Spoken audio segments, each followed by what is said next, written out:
Music by Raj Gayatri Recording Studio। कमर पर हमरा रही लै छै दिली, लहंगा उठैबौ त चल जेतो गोली। ठीक है गए बोल। कमर पर हमरा रही लै छै दिली, अच्छा। लहंगा उठैबै त चल जेतो गोली। नचबहु नै छियो बंगाल के हंसती, गए नाचैला पड़तो जबरदस्ती गे छिए महाकाल के बस्ती। नाचैला पड़तो जबरदस्ती गे छिए महाकाल के बस्ती। अच्छा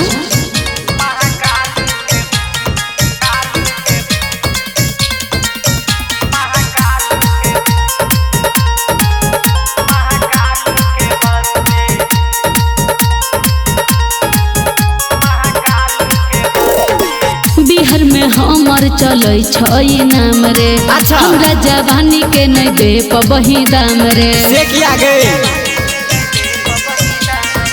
बिहार में हमर चलै छै नाम रे। अच्छा। हमरा जवानी के नै दे पबही दाम रे। हाँ। नाम हमर छियो छौड़ा सुन ले रे टीना। ठीक है गए। सब छौड़ा कहै छै हमरा हंसेना, हम नहीं स्टेज पर नचती। गए नाचैला पड़तो जबरदस्ती गे छिए रंगाबाज के बस्ती।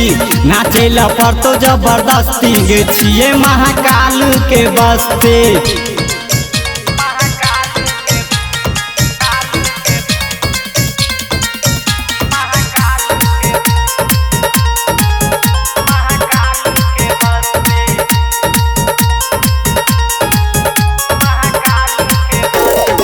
देह में नहीं सट छौड़ा नहीं छै तोरा दम रे। किया गए? हमर जवानी छौड़ा छै आइटम बम रे। से लागे छो गे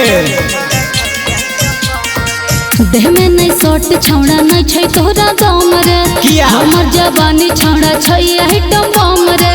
अच्छा। चश्मा वाला रे छौड़ा किछो तोरी राजा। बोल। हमरा पटाबे में नोट लगतौ ज्यादा, हम नहीं तोरा से पटती।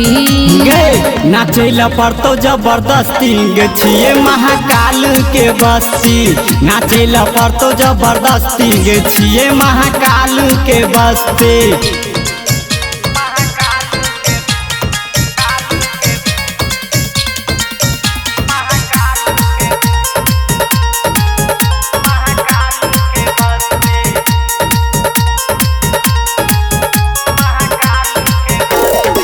चोली में हमारा छै चहना चूर रे। ओहो। नचले लई दबंग आधरपुर रे।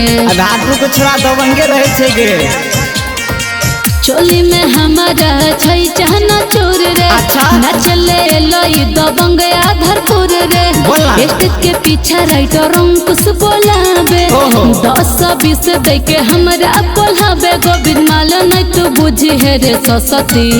गए नाचैला पड़तो जबरदस्ती गे छिए महाकाल के बस्ती।